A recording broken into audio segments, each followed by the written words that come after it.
Hallo zusammen! Heute zeige ich euch, wie ich ein Geobrett baue, und zwar zusammen mit meiner Tochter. Ich habe mir ein Stück Holz aus dem Vorrat genommen, habe es natürlich erstmal bearbeitet. Alternativ kann hier natürlich auch im Baumarkt ein fertiges Brett gekauft werden. Das liegt natürlich bei jedem, wie er das mag.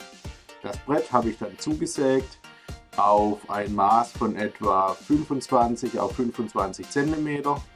Und für das Ganze passend haben wir eine Schablone gemacht, wo wir die Punkte darauf markiert haben, wo gebohrt werden soll. Die Schablone kleben wir dann fest, damit man hier nichts verrutscht während dem Bohren, und bohrt dann einfach durch das Papier durch und die einzelnen Löcher in das Brett, um hier hinterher Nägel einschlagen zu können. Der Bohrer hat einen Durchmesser von etwa 2,4 mm, denn der Nagel hat einen Durchmesser von 2,8, und so hält das Ganze gut ineinander und man braucht nicht allzu viel Kraft, um die Nägel in das Holz einzuschlagen. Sobald dann alles gebohrt ist, löst man einfach die Schablone ab, ist ja nur an den Außenseiten angeklebt, und dann fängt man an, die Nägel vorsichtig einzusetzen. Das heißt, immer nur ein bisschen reinhämmern, noch nicht so weit, wie sie letztendlich sein müssen. Für die Tiefe haben wir dann als Tiefenanschlag ein Brettchen daneben gelegt, damit man den Nagel eben nicht tiefer einschlägt und somit der Nagel noch weit genug rausguckt, um hier nachher ein Gummiband daran zu befestigen. Das Ganze natürlich einmal rum.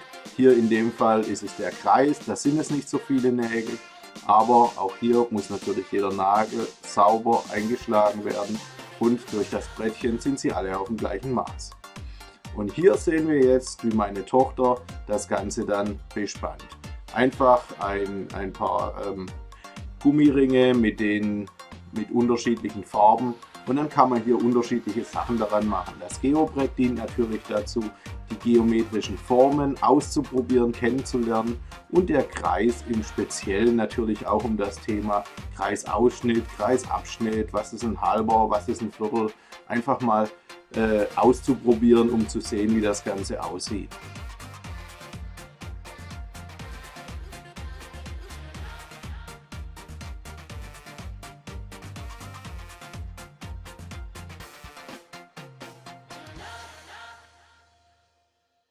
Wenn das Geobrett dann nicht mit einem Kreis bespannt ist, sondern mit ganz vielen Nägeln, dann sieht das so aus oder so, und dann ist das auch sehr schön, weil es sind ja verschiedene Sachen.